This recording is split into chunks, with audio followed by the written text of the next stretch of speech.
Assalamualaikum warahmatullahi taala wabarakatuh. Waalaikumsalam warahmatullahi wabarakatuh. Oke, jadi pertemuan kita kali ini melanjutkan pertemuan sebelumnya ya.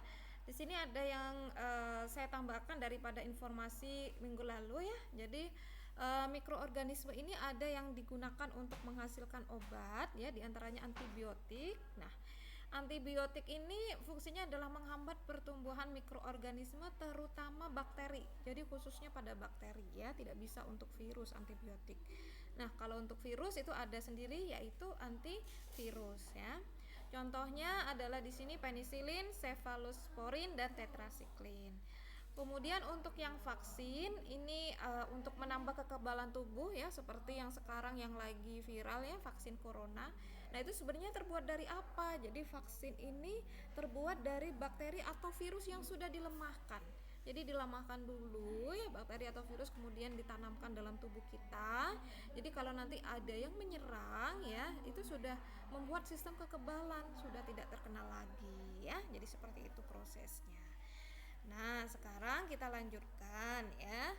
Seperti yang sudah saya jelaskan minggu lalu, bahwa rekayasa genetika ini adalah sekumpulan teknik ya yang memungkinkan peneliti untuk mengisolasi, mengidentifikasi dan melipat gandakan suatu fragmen DNA ya. Jadi kalian mau menggabungkan DNA dari individu yang berbeda itu juga bisa ya.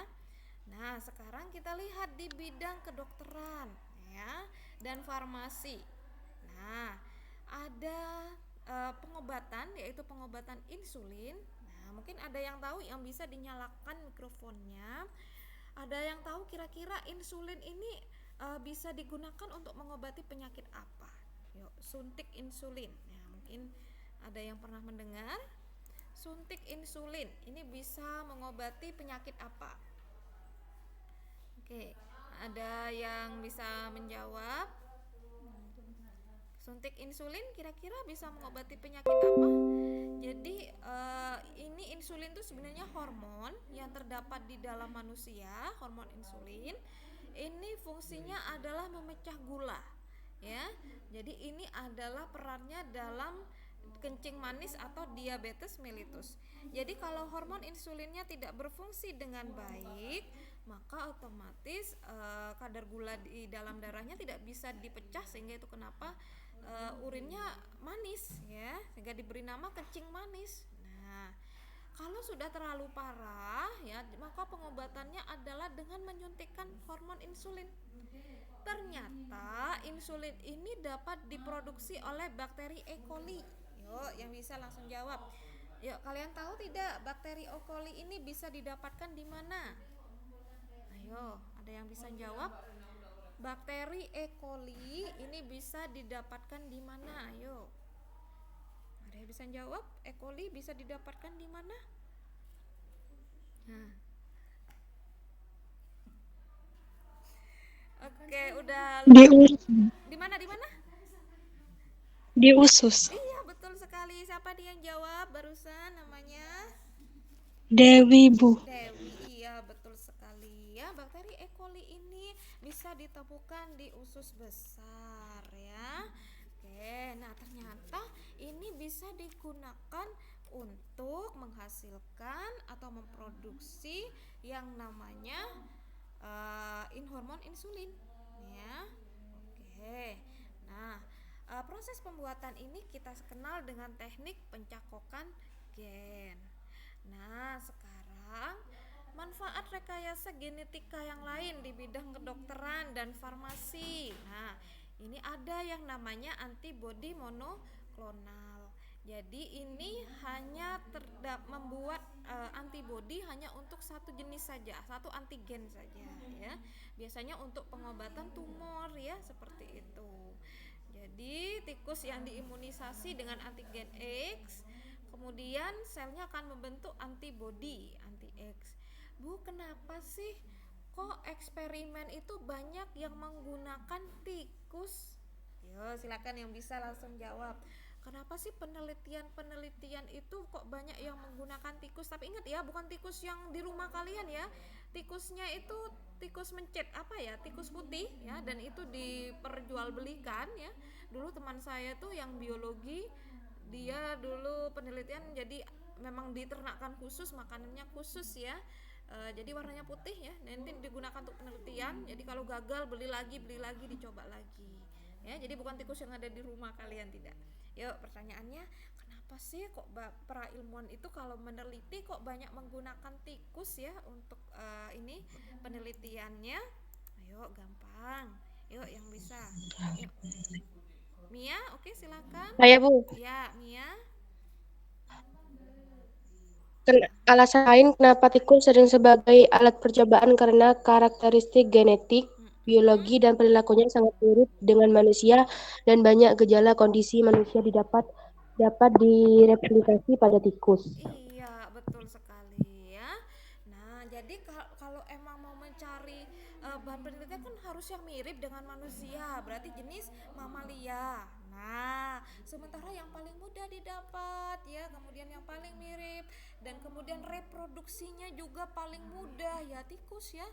Nah, sebenarnya bisa menggunakan lain seperti monyet ya, tapi kan monyet kan reproduksinya lama ya, kalau gagal ya terus mati terus gimana, nah ya, jadi kurang manusiawi ya, kecuali memang eksperimennya sudah dianggap yakin sukses ya, sudah dicoba di tikus sudah sukses. Biasanya kalau kalian nonton movie kemudian akhirnya dicobakan pada monyet ya, mungkin pernah melihat seperti itu ya, dengan harapan itu hanya sebagai sudah benar-benar sukses eksperimennya ya. Kalau tidak, nah nanti dianggap tidak melanggar kode etik ya, dianggap ini. Karena kalau monyet itu kan reproduksinya lebih lama ya proses hamilnya. Kalau tikus kan dikit-dikit udah mana ya, dikit-dikit udah sekali melahirkan langsung 5 langsung ini ya, beda dengan monyet ya, apalagi gajah ya, tidak bisa. Nah, yuk. Nah, ini apa ini? Wah, ya. Mungkin kalian nggak pernah lihat ini. Ini namanya keomais ya. KO ya, dari bahasa Inggris KO, berarti kalah ya. Mice, mice, tikus tapi dalam bentuk jamak. Jadi KO mice. Jadi di sini ya, gennya yang terdapat di tikus ini dilumpuhkan ya, kemudian dimasukkan. Nah, misalkan gen apa? Nah, ini kalau yuk, yang kalian bisa ngelihat di gambar ini gambar apa? Yuk, yang bisa dinyalakan mikrofonnya. Yuk. Telinga, Bu. Iya, betul sekali. Siapa yang jawab barusan? Dewi. Dewi. Oke, iya betul. Ini gambarnya daun telinga ya. Jadi misalkan nanti ada yang kecelakaan, daun telinganya robek ya, diambilkan dari di sini. Ya, jadi ini namanya keomais ya. Oke. Nah, sekarang rekayasa genetika di bidang peternakan dan pertanian. Nah, ini namanya cloning. Sebenarnya kalau pada tumbuhan mungkin kita bisa memiripkan dengan istilah kultur jaringan. Nah, sama dengan cloning. Jadi ini mengambil dari tubuh hewan ataupun manusia. Bisa loh manusia di cloning, mungkin pernah dengar ya. Tetapi sekali lagi ilmu teknologi ini punya etika ya. Jadi tidak serta-merta menggunakan tubuh manusia, karena manusia ini makhluk yang mulia ya. Tidak, bukan untuk bahan percobaan seperti itu ya. Nah, jadi misalkan saya ingin bibit unggul yang sama persis. Nah, jadi kalau kalian browsing cloning hewan itu sangat banyak sekali ya. Entah itu anjing, kemudian babi, kemudian monyet apa ya, itu banyak sekali ya. Ini yang pertama kali dicoba adalah domba, sehingga diberi nama domba Dolly ya. Jadi di sini sel telurnya, inti selnya dirusak ya. Selnya dirusak dan diambil. Kemudian ini ada domba donornya ya, spermanya nanti dimasukkan ya. Oke. Kemudian diimplantasi ya, dimasukkan ke dalam rahim domba inang. Nah, kemudian kalau ini lahir maka jadilah ini anak cloning ya. Nah, ini akan menghasilkan domba yang identik dengan donor secara genetik. Jadi nggak mirip sama ibunya. Jadi rahim ini hanya sebagai tempat memasangnya saja ya. Oke, jadi kenapa? Karena sel telurnya dikosongkan, dirusak. Jadi nggak ada genetika dari si ibu dimasukkan ya, tapi genetika si domba donor inilah yang dimasukkan. Jadi tidak ada pertemuan di sini ya yang dimasukkan ke dalamnya, ya kemudian ditanamkan. Ini sama persis dengan domba donornya, ya. Jadi tuh sempat guyonan dulu ya kalau pas kita kuliah ya. Jadi kalau misalkan dulu kan Lee Min Ho terkenal banget tuh ya. Nah, jadi kalau misalkan mau mengkloning Lee Min Ho gitu ya bisa aja karena gantengnya ya, mencari menghasilkan individu yang mirip, tapi tidak seperti itu ya teknologi untuk manusia. Ya itu melanggar etika. Tapi kalau yang hewan mungkin sudah banyak. Meskipun mungkin beberapa ilmuwan juga menentang ya teknologi cloning ini ya karena tidak berlangsung secara alami, ya kan? Artinya ya udah kalau emang punya anak perpaduan dari orang tuanya ya sudah dibiarkan saja ya, tidak perlu harus sama persis dengan induknya ya. Nah, oke, sekarang ini menggunakan tanaman ya pada agrobakterium ya. Plasmidnya dimasukkan kembali ke dalam bakteri ya di sini. Nah, sekarang tadi kan sudah Bu Airin menjelaskan ya beberapa rekayasa genetika dan bioteknologi. Ternyata ya, jadi kalau kalian sebelumnya sudah mempelajari bioteknologi pangan ya, misalnya pada tape, tempe ya, kemudian roti ya, kan banyak manfaatnya ya. Ternyata banyak juga yang merugikan. Nah, misalkan itu tadi ya, tanamannya bebas hama, dipasang bakteri BT di daunnya ya, sehingga yang memakan langsung akan mati. Ya kalau mati ya, bagaimana kalau tidak? Nah, jadi kerugiannya diantaranya dia akan menyingkirkan plasma nutfah. Apa itu plasma nutfah? Jadi berbagai keragaman yang macam-macam itu sudah tidak ada, ya. Jadi tinggal satu macam saja. Nah, jadi suatu jenis makhluk hidup yang masih memiliki sifat aslinya itu sudah hilang di plasma nutfah. Jadi sudah tergantikan dengan yang palsu ibaratnya gitu ya, buatan gitu ya. Dan produk makanan beralkohol juga menimbulkan dampak buruk. Nah, yuk sekarang saya punya gambar. Yuk, ada yang bisa menyebutkan nih kira-kira gambar apa yuk? Ayo, ini ada loh di buku paketnya. Yuk, kira-kira ini gambar apa? Yuk, garis-garis seperti ini nih gambar apa sih? Yuk, silakan yang bisa langsung dinyalakan mikrofonnya. Oke. Gambar ini kira-kira gambar apa? Yuk, ada yang bisa menjawab? DNA. Iya, betul sekali. Ini adalah gambar DNA. Jadi kalau kalian bertanya apa sih tes DNA, ya seperti ini prosesnya ya. Jadi DNA itu garis-garis seperti ini. Nah, ya. Nanti Bu Airin kasih kuis ya. Nah, ini adalah garis-garis DNA. Jadi kalau ada tes DNA nanti hasilnya seperti ini. Oke. Nah, sekarang Bu Airin punya pertanyaan ya. Kita masuk ke forensik ya sekarang.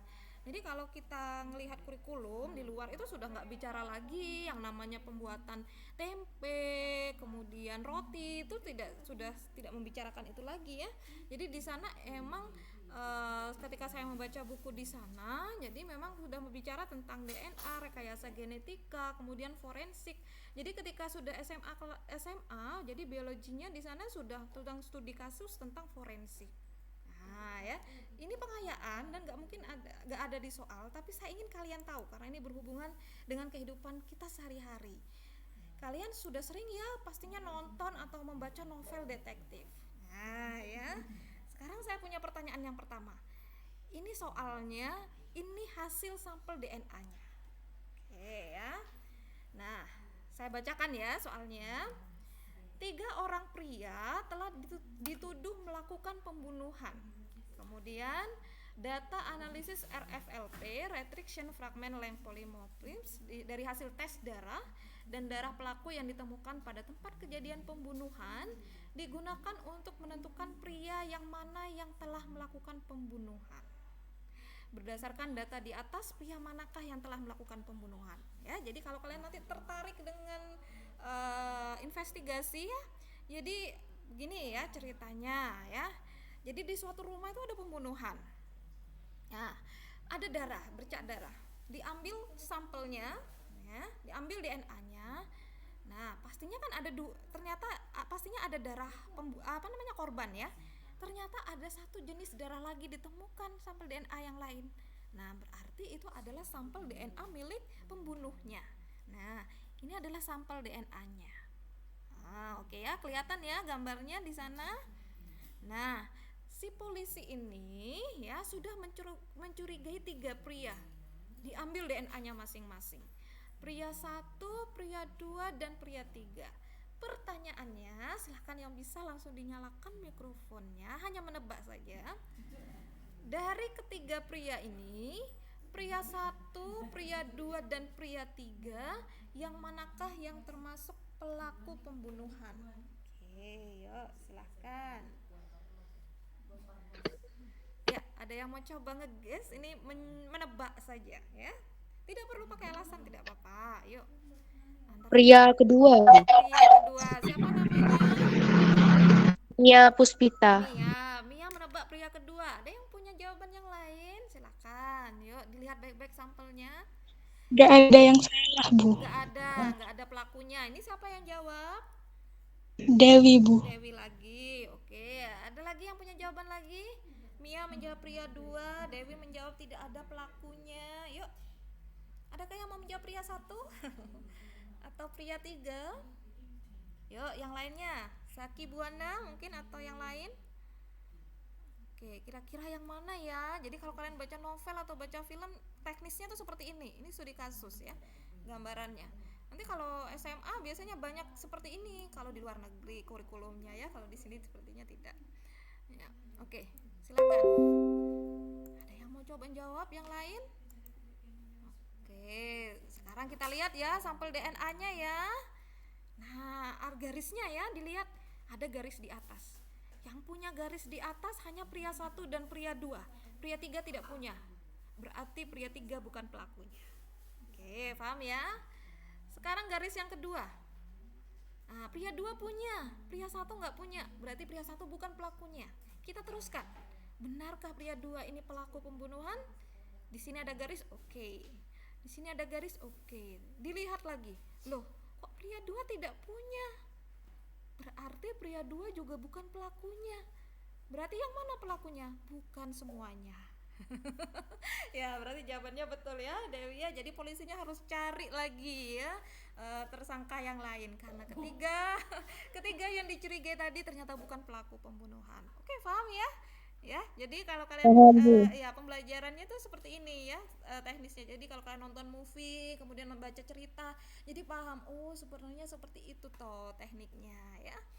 Ini penghayaan ya, tidak akan keluar di soal ujian, tapi saya pikir ini penting. Nah, sekarang kita lihat kasus yang kedua. Ini lebih lucu lagi nih. Analisis SNP single nucleotide polymorphism dari 3 gen digunakan untuk menentukan ayah dari seorang bayi yang terlibat dalam sengketa kepemilikan anak. Jadi gini nih, seorang ibu punya anak tapi nggak tahu ayahnya yang mana. Nah, si ibu ini punya tersangka 3 ya. Oke. Mungkin kalau di negara kita nggak lazim ya, tapi kalau di luar banyak kasus seperti ini ya. Nah, oke. Si ibu punya anak, dia nggak tahu bapaknya yang mana, bingung mencari bapaknya ya, bapak daripada si anak. Akhirnya diambillah sampel DNA-nya.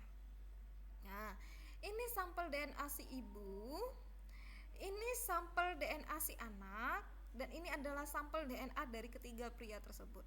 Nah, ini berbeda analisis ya, berbeda analisis pengolahan DNA-nya. Nah, sekarang kira-kira ini berdasarkan gambar yang manakah yang menjadi bapaknya? Yuk. Pria ketiga, Bu. Siapa yang jawab ini? Laki ini. Ahmad Jamil, Bu. Ahmad Jamil. Oke, Ahmad Jamil jawab pria ketiga. Oke, yuk. Ada lagi yang jawab, punya tebakan yang lain? Ingat, kasus ini berbeda dengan kasus yang tadi cara menjawabnya. Oke, yuk. Silakan, ada yang punya jawaban yang lain?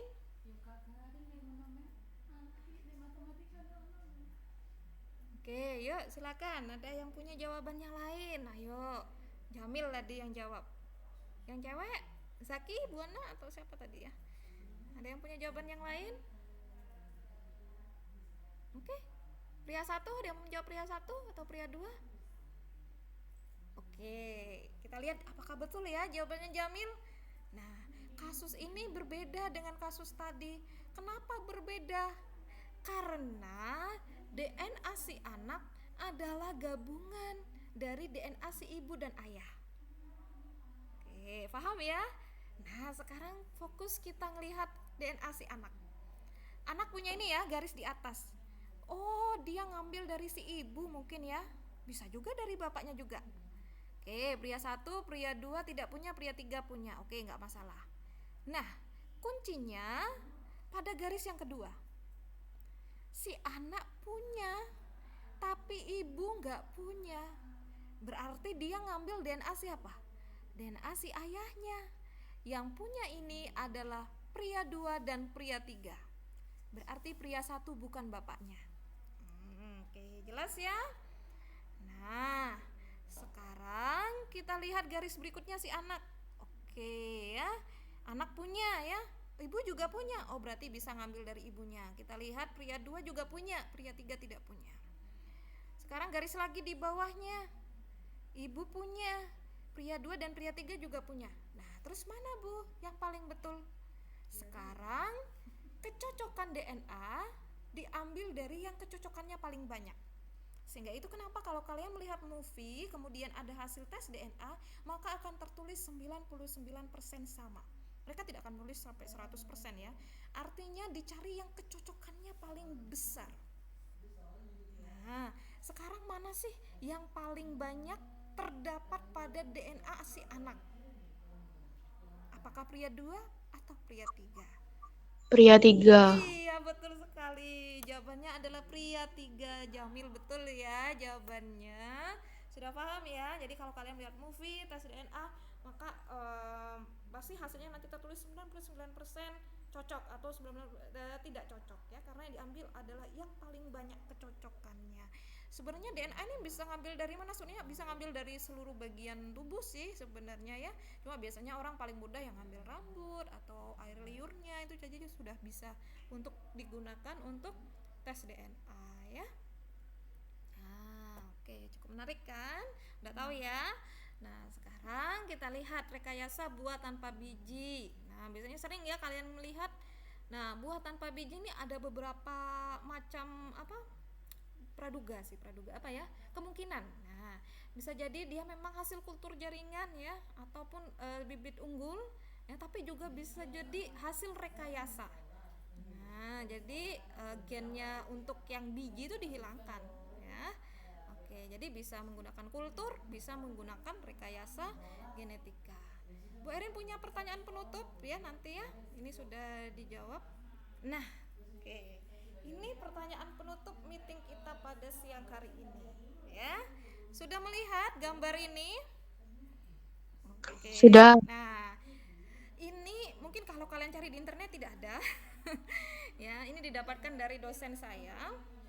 Jadi ini adalah hasil rekayasa genetika dari 3 makhluk hidup yang digabung menjadi satu, dikembangkan, diperjualbelikan di Jerman ya, diperjualkan di Jerman sebagai hewan peliharaan tertutup ya, karena ini melanggar sebenarnya ya, tertutup, diperjualbelikan di Jerman tertutup, namanya adalah Chimera.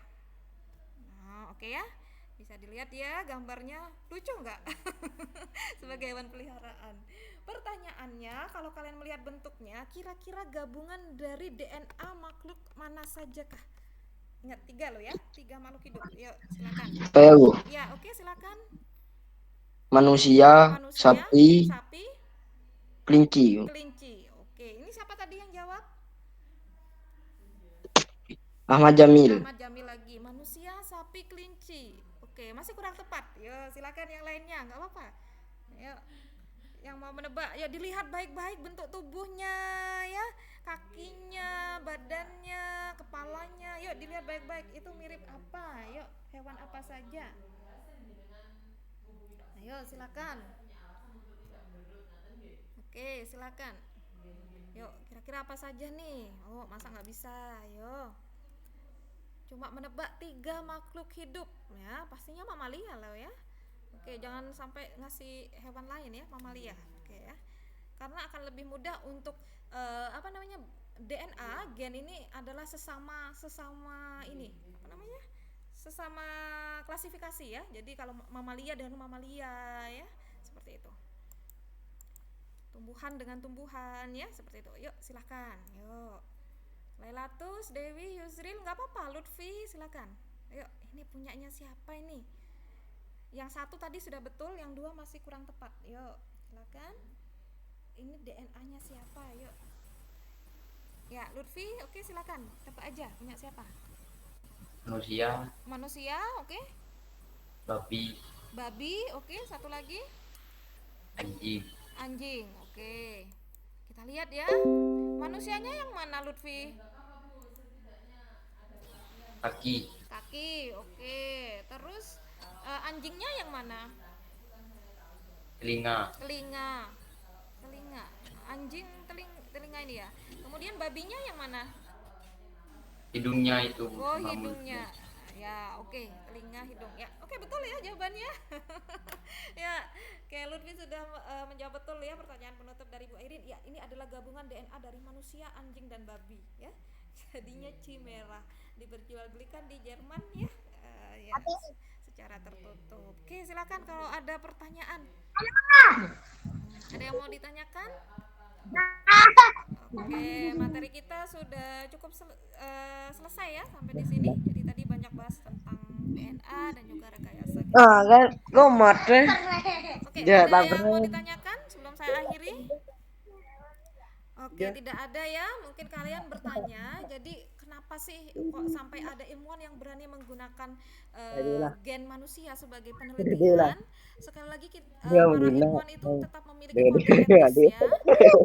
Oke, kalaupun nanti ada yang melanggar ya, itu sebenarnya ya mungkin dari rasa keingintahuan mereka sebagai ilmuwan ya, seperti itu. Dan kita tidak bisa memaksakan setiap orang untuk menyukai satu hal dibandingkan hal lain ya. Oke. Ya, terima kasih atas kehadiran kalian pada siang hari ini.